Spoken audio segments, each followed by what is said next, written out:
ಕಾಂಗ್ರೆಸ್ ನಾಯಕ ರಾಹುಲ್ ಗಾಂಧಿಯವರು ತಮ್ಮ ತಾಯಿ ಸೋನಿಯಾ ಗಾಂಧಿಯವರ ಹೆಸರಿನಲ್ಲಿದ್ದ ಸ್ವಿಸ್ ಬ್ಯಾಂಕ್ ಅಕೌಂಟ್ ಅನ್ನು ಕ್ಲೋಸ್ ಮಾಡಿ ಈಗ ತಮ್ಮ ಮತ್ತು ತಮ್ಮ ಪತ್ನಿಯ ಹೆಸರಿನಲ್ಲಿ ತಮ್ಮ ಹೆಂಡತಿಯ ಹೆಸರಿನಲ್ಲಿ ಹೊಸ ಅಕೌಂಟ್ ಅನ್ನು ಓಪನ್ ಮಾಡಿದ್ದಾರೆ ಎಂಬ ಸ್ಫೋಟಕ ವಿಚಾರ ಈಗ ರಾಜಕೀಯದಲ್ಲಿ ಸಂಚಲನವನ್ನೇ ಸೃಷ್ಟಿಸಿದೆ. ಅಸಲಿಗೆ ಈ ಆರೋಪವನ್ನ ಮಾಡಿದವರು ಯಾರು?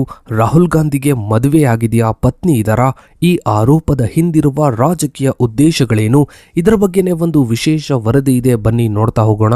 ಇತ್ತೀಚಿನ ವರ್ಷಗಳಲ್ಲಿ ಲೋಕಸಭೆಯ ವಿರೋಧ ಪಕ್ಷದ ನಾಯಕ ರಾಹುಲ್ ಗಾಂಧಿಯವರ ವಿರುದ್ಧ ಕೇಳಿ ಬರ್ತಾ ಇರುವ ಆರೋಪಗಳು ಹೊಸ ಆಯಾಮವನ್ನ ಪಡೆದುಕೊಳ್ತಾ ಇವೆ. ಕರ್ನಾಟಕ ಮೂಲದ ಬಿಜೆಪಿ ಪಕ್ಷದ ಕಾರ್ಯಕರ್ತ ಮತ್ತು ವಕೀಲ ವಿಘ್ನೇಶ್ ಶಿಶಿರ್ ಅವರು ದಾಖಲಿಸಿರುವ ಸರಣಿ ದೂರುಗಳು ರಾಹುಲ್ ಗಾಂಧಿಯವರ ಪೌರತ್ವದ ಅರ್ಹತೆ ಮತ್ತು ಅವರ ವಿದೇಶಿ ಪತ್ನಿ, ವಿದೇಶಿ ಆಸ್ತಿಗಳ ಅಸ್ತಿತ್ವದ ಬಗ್ಗೆ ಗಂಭೀರ ಪ್ರಶ್ನೆಯನ್ನ ಎತ್ತಿವೆ. ಈ ಆರೋಪಗಳ ಪೈಕಿ ಅತ್ಯಂತ ರಾಜಕೀಯದಲ್ಲಿ ಸಂಚಲನವನ್ನೇ ಮೂಡಿಸಿರುವುದು ರಾಹುಲ್ ಗಾಂಧಿಯವರು ತಮ್ಮ ತಾಯಿ ಸೋನಿಯಾ ಗಾಂಧಿಯವರ ಹೆಸರಿನಲ್ಲಿದ್ದ ಸ್ವಿಸ್ ಬ್ಯಾಂಕ್ ಅಕೌಂಟ್ ಅನ್ನ ಕ್ಲೋಸ್ ಮಾಡಿ ಅವುಗಳನ್ನು ತಮ್ಮ ಮತ್ತು ತಮ್ಮ ಪತ್ನಿಯ ಹೆಸರಿಗೆ ವರ್ಗಾಯಿಸಿದ್ದಾರೆ ಎಂಬ ವಿಷಯ.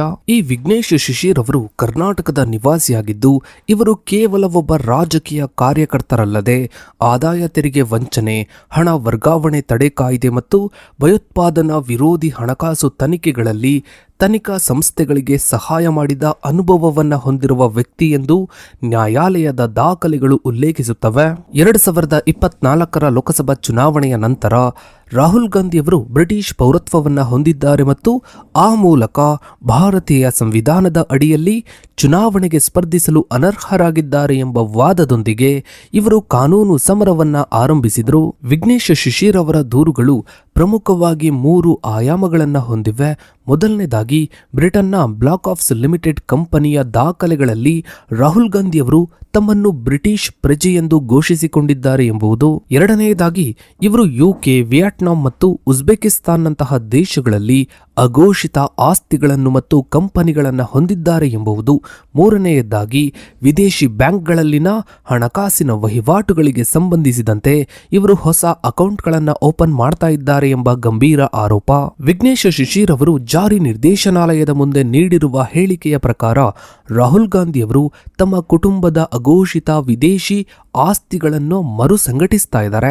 ಭಾರತದಲ್ಲಿ ವಿದೇಶಿ ವಿನಿಮಯ ನಿರ್ವಹಣಾ ಕಾಯ್ದೆಯ ಅಡಿಯಲ್ಲಿ ಯಾವುದೇ ಭಾರತೀಯ ಪ್ರಜೆ ವಿದೇಶದಲ್ಲಿ ಬ್ಯಾಂಕ್ ಅಕೌಂಟ್ ಅನ್ನ ಹೊಂದಿದ್ದರೆ ಅಥವಾ ಹಣಕಾಸು ಹೂಡಿಕೆ ಮಾಡಿದ್ದರೆ ಅದನ್ನ RBI ಮತ್ತು ತೆರಿಗೆ ಇಲಾಖೆಗೆ ಘೋಷಿಸುವುದು ಕಡ್ಡಾಯವಾಗಿದೆ. ಆದರೆ ವಿಘ್ನೇಶ್ ಶಿಶಿರ್ ಅವರ ಆರೋಪದಂತೆ ರಾಹುಲ್ ಗಾಂಧಿಯವರು ಈ ನಿಯಮಗಳನ್ನು ಉಲ್ಲಂಘಿಸಿ ಸೋನಿಯಾ ಗಾಂಧಿಯವರ ಹೆಸರಿನಲ್ಲಿದ್ದ ಹಳೆಯ ಸ್ವಿಸ್ ಬ್ಯಾಂಕ್ ಅಕೌಂಟ್ ಅನ್ನ ಕ್ಲೋಸ್ ಮಾಡಿ ಹೊಸದಾಗಿ ತಮ್ಮ ಮತ್ತು ತಮ್ಮ ಪತ್ನಿಯ ಹೆಸರಿನಲ್ಲಿ ಅಕೌಂಟ್ ಅನ್ನ ಓಪನ್ ಮಾಡ್ತಾ ಇದ್ದಾರೆ. ಈ ಆರೋಪವು ಅತ್ಯಂತ ಗಂಭೀರವಾದದ್ದು, ಏಕೆಂದರೆ ರಾಹುಲ್ ಗಾಂಧಿಯವರು ಚುನಾವಣಾ ಅಫಿಡವಿಟ್ಗಳಲ್ಲಿ ತಮ್ಮನ್ನು ಅವಿವಾಹಿತ, ಮದುವೆಯಾಗಿಲ್ಲ ಎಂದು ಘೋಷಿಸಿಕೊಂಡಿದ್ದಾರೆ. ಆದರೆ ಶಿಶಿರ್ ಅವರು ತಮ್ಮ ಅರ್ಜಿಯಲ್ಲಿ ಹೆಂಡತಿ ಎಂಬ ಪದವನ್ನ ಬಳಸಿರುವುದು ರಾಜಕೀಯ ವಲಯದಲ್ಲಿ ದೊಡ್ಡ ಚರ್ಚೆಗೆ ಕಾರಣವಾಗಿದೆ. ಇವರು ತಮ್ಮ ವಾದಕ್ಕೆ ಪೂರಕವಾಗಿ ಲಂಡನ್ ಮತ್ತು ಇತರ ದೇಶಗಳಲ್ಲಿ ಸಂಗ್ರಹಿಸಿದ ಕೆಲವು ವಿಡಿಯೋಗಳು ಮತ್ತು ಇಮೇಲ್ಗಳನ್ನು ಪುರಾವೆಯಾಗಿ ನೀಡಿದ್ದಾರೆ ಎಂದು ಹೇಳಿಕೊಂಡಿದ್ದಾರೆ. ಸೆಪ್ಟೆಂಬರ್ 9, 2025 ವಿಘ್ನೇಶ್ ಶಿಶಿರ್ ಅವರು ದೆಹಲಿಯ ಜಾರಿ ನಿರ್ದೇಶನಾಲಯದ ಕಚೇರಿಗೆ ಹಾಜರಾಗಿ ಸುಮಾರು 12 ಗಂಟೆಗಳ ಕಾಲ ತಮ್ಮ ಹೇಳಿಕೆಯನ್ನ ದಾಖಲಿಸಿದ್ರು. ಈ ವಿಚಾರಣೆಯು ಫೆಮಾ ಸೆಕ್ಷನ್ 37 ಅಡಿಯಲ್ಲಿ ನಡೆದಿದ್ದು, ಇದರಲ್ಲಿ ಶಿಶಿರ್ ಅವರು ತಮ್ಮ ಬಳಿ ಇರುವ ಭದ್ರ ಪುರಾವೆಗಳು, ದಾಖಲೆಗಳು ಮತ್ತು ವಿಡಿಯೋಗಳನ್ನು ತನಿಖಾಧಿಕಾರಿಗಳಿಗೆ ಹಸ್ತಾಂತರಿಸಿದ್ದಾರೆ. ಇವುಗಳಲ್ಲಿ ರಾಹುಲ್ ಗಾಂಧಿ ಅವರಿಗೆ ಸಂಬಂಧಿಸಿದ ವಿದೇಶಿ ಕಂಪನಿಗಳ ವಿವರಗಳು ಮತ್ತು ಬ್ಯಾಂಕ್ ವಹಿವಾಟುಗಳ ಮಾಹಿತಿ ಇರಬಹುದು ಎಂದು ಮೂಲಗಳು ಸೂಚಿಸುತ್ತವೆ. ವಿಘ್ನೇಶ್ ಶಿಶಿರ್ ಅವರ ಕಾನೂನು ಹೋರಾಟದ ಅಡಿಪಾಯವೆಂದರೆ ಬ್ರಿಟನ್ನಲ್ಲಿ ನೋಂದಣಿಯಾಗಿದ್ದ ಬ್ಯಾಕ್ಆಪ್ಸ್ ಲಿಮಿಟೆಡ್ ಎಂಬ ಕಂಪನಿ. ಈ ಕಂಪನಿಯು 2003ರಲ್ಲಿ ಸ್ಥಾಪನೆಯಾಗಿದ್ದು 2009ರಲ್ಲಿ ರದ್ದಾಯಿತು. ಈ ಕಂಪನಿಯ ವಾರ್ಷಿಕ ವರದಿಗಳಲ್ಲಿ ರಾಹುಲ್ ಗಾಂಧಿ ಅವರನ್ನು ನಿರ್ದೇಶಕರು ಮತ್ತು ಕಂಪನಿಯ ಕಾರ್ಯದರ್ಶಿ ಎಂದು ತೋರಿಸಲಾಗಿದೆ. ವಿವಾದಾಸ್ಪದ ವಿಷಯವೇನೆಂದರೆ 2005 ಮತ್ತು 2006ರ ದಾಖಲೆಗಳಲ್ಲಿ ಇವರ ರಾಷ್ಟ್ರೀಯತೆಯನ್ನ ಬ್ರಿಟಿಷ್ ಎಂದು ನಮೂದಿಸಲಾಗಿದೆ. ಭಾರತೀಯ ಪೌರತ್ವ ಕಾಯ್ದೆ 1955ರ ಸೆಕ್ಷನ್ 9(2) ಪ್ರಕಾರ ಒಬ್ಬ ಭಾರತೀಯ ಪ್ರಜೆಯು ಸ್ವಇಚ್ಛೆಯಿಂದ ವಿದೇಶಿ ಪೌರತ್ವವನ್ನು ಪಡೆದುಕೊಂಡರೆ ಅವರ ಭಾರತೀಯ ಪೌರತ್ವವು ತಕ್ಷಣವೇ ರದ್ದಾಗುತ್ತದೆ. ಶಿಶಿರ್ ಅವರ ವಾದದಂತೆ ಬ್ರಿಟಿಷ್ ಸರ್ಕಾರಿ ದಾಖಲೆಗಳಲ್ಲಿ ತಮ್ಮನ್ನು ಬ್ರಿಟಿಷ್ ಪ್ರಜೆಯೆಂದು ಘೋಷಿಸಿಕೊಳ್ಳುವುದು ಪೌರತ್ವದ ಸ್ವಯಂ ತ್ಯಾಗಕ್ಕೆ ಸಮಾನವಾಗಿರುತ್ತದೆ. ಈ ವಿಷಯದ ಬಗ್ಗೆ ಗೃಹ ಸಚಿವಾಲಯವು ಬ್ರಿಟಿಷ್ ಸರ್ಕಾರಕ್ಕೆ ಪತ್ರ ಬರೆದು ವಿವರಗಳನ್ನು ಕೇಳಿದೆ ಎಂದು ನ್ಯಾಯಾಲಯಕ್ಕೆ ತಿಳಿಸಲಾಗಿದೆ. ಈ ವಾದಗಳ ಬಗ್ಗೆ ಕಾಂಗ್ರೆಸ್ ಪಕ್ಷವು ಈ ಹಿಂದೆ ಅದು ಗುಮಾಸ್ತರ ಅಥವಾ ಫೈಲಿಂಗ್ ಏಜೆಂಟರ ತಪ್ಪು ಎಂದು ಸಮರ್ಥನೆ ನೀಡಿದ್ದರೂ ಶಿಶಿರ್ ಅವರು ಈಗ ಹೊಸದಾಗಿ ಪಡೆದಿದ್ದಾರೆ ಎನ್ನಲಾದ ವಿಡಿಯೋಗಳು ಮತ್ತು ಇಮೇಲ್ಗಳು ಈ ವಾದವನ್ನು ಸುಳ್ಳಾಗಿಸುತ್ತವೆ ಎಂದು ಇವರು ಅಲಹಾಬಾದ್ ಹೈಕೋರ್ಟ್ನಲ್ಲಿ ಪ್ರತಿಪಾದಿಸಿದ್ದಾರೆ. ಇನ್ನು ರಾಹುಲ್ ಗಾಂಧಿ ಅವರು 2004ರಿಂದ 2024ರವರೆಗೆ ಸತತವಾಗಿ ಸಲ್ಲಿಸಿರುವ ಚುನಾವಣಾ ಅಫಿಡವಿಟ್ಗಳಲ್ಲಿ ಇವರ ಆಸ್ತಿ ಏರಿಕೆಯು ಸ್ಪಷ್ಟವಾಗಿ ಕಂಡುಬರುತ್ತೆ. ಆದರೆ ಯಾವುದೇ ಅಫಿಡವಿಟ್ನಲ್ಲಿ ಇವರು ವಿದೇಶಿ ಬ್ಯಾಂಕ್ ಖಾತೆ ಅಥವಾ ವಿದೇಶಿ ಆಸ್ತಿಯನ್ನು ಘೋಷಿಸಿಲ್ಲ. 2024ರ ವಯನಾಡು ಚುನಾವಣೆಯ ಸಂದರ್ಭದಲ್ಲಿ ಸಲ್ಲಿಸಿದ್ದ ಅಫಿಡವಿಟ್ ಪ್ರಕಾರ ಇವರ ಒಟ್ಟು ಆಸ್ತಿಯ ಮೌಲ್ಯ ಸುಮಾರು 20 ಕೋಟಿಗೂ ಹೆಚ್ಚಿದೆ.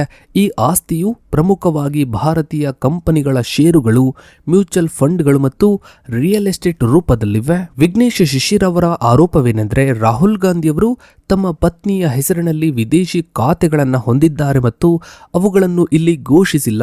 ಚುನಾವಣೆಗಳಲ್ಲಿ ಸುಳ್ಳು ಮಾಹಿತಿಯನ್ನು ನೀಡುವುದು ಜನಪ್ರತಿನಿಧಿ ಕಾಯ್ದೆ ಅಡಿಯಲ್ಲಿ ಅನರ್ಹತೆಗೆ ಕಾರಣವಾಗಬಹುದು. ಶಿಶಿರ್ ಅವರು ಅಲಹಾಬಾದ್ ಹೈಕೋರ್ಟ್ನಲ್ಲಿ ಸಲ್ಲಿಸಿರುವ ಅರ್ಜಿಯು ಇದೇ ಅಂಶವನ್ನ ಒತ್ತಿ ಹೇಳುತ್ತೆ. ಇನ್ನು ವಿಘ್ನೇಶ್ ಶಿಶಿರ್ ಅವರು ಪ್ರಭಾವಿ ವ್ಯಕ್ತಿಯ ವಿರುದ್ಧ ಕಾನೂನು ಸಮರವನ್ನ ನಡೆಸ್ತಾ ಇರೋದ್ರಿಂದ ತಮಗೆ ಪ್ರಾಣ ಭೀತಿ ಇದೆ ಎಂದು ನ್ಯಾಯಾಲಯಕ್ಕೆ ತಿಳಿಸಿದ್ರು. ಇದನ್ನು ಗಂಭೀರವಾಗಿ ಪರಿಗಣಿಸಿದ ಅಲಹಾಬಾದ್ ಹೈಕೋರ್ಟ್ ಲಕ್ನೋ ಪೀಠವು ಕೇಂದ್ರ ಸರ್ಕಾರಕ್ಕೆ ಶಿಶಿರ್ ಅವರಿಗೆ ತಕ್ಷಣವೇ ವೈ+ ಶ್ರೇಣಿಯ ಭದ್ರತೆಯನ್ನ ಒದಗಿಸುವಂತೆ ಆದೇಶಿಸಿದೆ. ಇನ್ನು ಇದಷ್ಟೇ ಅಲ್ಲದೆ ರಾಯ್ ಬರೇಲಿಯಲ್ಲಿ ಪ್ರಕರಣದ ವಿಚಾರಣೆ ನಡೆದರೆ ತಮಗೆ ನ್ಯಾಯ ಸಿಗುವುದಿಲ್ಲ ಮತ್ತು ಅಲ್ಲಿ ಸ್ಥಳೀಯ ಪರಿಸ್ಥಿತಿಗಳು ಸರಿಯಿಲ್ಲ ಎಂದು ವಿಘ್ನೇಶ್ ಶಿಶಿರ್ ಅವರು ದೂರಿದ್ದರಿಂದ ಪ್ರಕರಣವನ್ನು ರಾಯ್ ಬರೇಲಿಯಿಂದ MPMLA ನ್ಯಾಯಾಲಯದಿಂದ ಲಕ್ನೋಗೆ ವರ್ಗಾಯಿಸಲಾಗಿದೆ. ಇದು ಈ ಪ್ರಕರಣದ ಗಂಭೀರತೆಯನ್ನು ಎತ್ತಿ ತೋರಿಸುತ್ತೆ. ಇನ್ನು ವಿಘ್ನೇಶ್ ಶಿಶಿರ್ ಅವರ ಆರೋಪಗಳಲ್ಲಿ ಗಮನಾರ್ಹವಾದ ವಿಷಯವೇನೆಂದರೆ ಲಂಡನ್ನ ಹೊರತಾಗಿ ವಿಯೆಟ್ನಾಂ ಮತ್ತು ಉಜ್ಬೇಕಿಸ್ತಾನ್ ದೇಶಗಳ ಉಲ್ಲೇಖ. ಸಾಮಾನ್ಯವಾಗಿ ವಿದೇಶಿ ಆಸ್ತಿಗಳ ತನಿಖೆ ಅಂದರೆ ಸ್ವಿಟ್ಜರ್ಲ್ಯಾಂಡ್, ಬ್ರಿಟನ್, ಐರ್ಲೆಂಡ್ನಂತಹ ದೇಶಗಳ ಹೆಸರು ಕೇಳಿಬರುತ್ತೆ. ಆದರೆ ಶಿಶಿರ್ ಅವರು ಉಜ್ಬೇಕಿಸ್ತಾನ್ ಮತ್ತು ವಿಯೆಟ್ನಾಂನಿಂದ ಕೆಲವು ದಾಖಲೆಗಳನ್ನು ಮತ್ತು ವಿಡಿಯೋಗಳನ್ನು ತಂದಿರುವುದಾಗಿ ಹೇಳಿಕೊಂಡಿರುವುದು ತನಿಖಾ ಸಂಸ್ಥೆಗಳಿಗೆ ಹೊಸ ಸವಾಲನ್ನ ಒಡ್ಡಿದೆ. ಕಪ್ಪು ಹಣ ವರ್ಗಾವಣೆಯ ಪ್ರಕ್ರಿಯೆಯಲ್ಲಿ ಹಣವನ್ನು ಪತ್ತೆ ಹಚ್ಚಲು ಸಾಧ್ಯವಾಗದಂತೆ ಹಲವು ಲೇಯರಿಂಗ್ ಎಂಬ ತಂತ್ರವನ್ನ ಬಳಸಲಾಗುತ್ತದೆ. ಈ ಪ್ರಕ್ರಿಯೆಯಲ್ಲಿ ಹಣವನ್ನು ಒಂದು ದೇಶದಿಂದ ಮತ್ತೊಂದು ದೇಶಕ್ಕೆ ವಿವಿಧ ಕಂಪನಿಗಳ ಮೂಲಕ ವರ್ಗಾಯಿಸಲಾಗುತ್ತದೆ.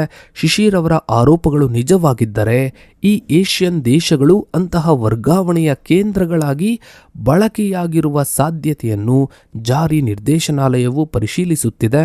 ಸದ್ಯಕ್ಕಂತೂ ವಿಘ್ನೇಶ್ ಶಿಶಿರ್ ಅವರು ರಾಹುಲ್ ಗಾಂಧಿ ಅವರ ವಿರುದ್ಧ ಒಂದಾದ ಮೇಲೆ ಒಂದರಂತೆ ಆರೋಪಗಳ ಪಟ್ಟಿಯನ್ನೇ ಮಾಡ್ತಾ ಬರ್ತಾ ಇದ್ದಾರೆ. ಇನ್ನು ಮುಂದಿನ ದಿನಗಳಲ್ಲಿ ಇದು ಯಾವ ಹಂತಕ್ಕೆ ಬಂದು ನಿಲ್ಲುತ್ತೆ ಅನ್ನೋದನ್ನ ಕಾದು ನೋಡಬೇಕಿದೆ. ಸೊ ಇದಾಗಿತ್ತು ಸ್ನೇಹಿತರೆ ಇವತ್ತಿನ ಈ ಒಂದು ವಿಡಿಯೋದ ಬಗ್ಗೆ ನಿಮ್ಮ ಅನಿಸಿಕೆ ಅಭಿಪ್ರಾಯಗಳನ್ನು ತಪ್ಪದೆ ಕಮೆಂಟ್ ಸೆಕ್ಷನ್ ಅಲ್ಲಿ ಕಮೆಂಟ್ ಮಾಡಿ. ಹಾಗೆ ವಿಡಿಯೋಗೊಂದು ಲೈಕ್ ಮಾಡ್ತಾ ವಿಡಿಯೋನ ಆದಷ್ಟು ಎಲ್ಲ ಕಡೆ ಶೇರ್ ಮಾಡಿ. ನೀವಿನ್ನು ನಮ್ಮ ಚಾನಲ್ಗೆ ಸಬ್ಸ್ಕ್ರೈಬ್ ಆಗಿಲ್ಲ ಅಂದ್ರೆ ಕೆಳಗಡೆ ಕಾಣ್ತಾ ಇರೋ ಸಬ್ಸ್ಕ್ರೈಬ್ ಅನ್ನು ಕ್ಲಿಕ್ ಮಾಡಿ. ಹಾಗೆ ಪಕ್ಕದಲ್ಲಿ ಕಾಣೋ ಬೆಲ್ ಐಕಾನ್ ಕೂಡ ಕ್ಲಿಕ್ ಮಾಡಿ. ಥ್ಯಾಂಕ್ಸ್.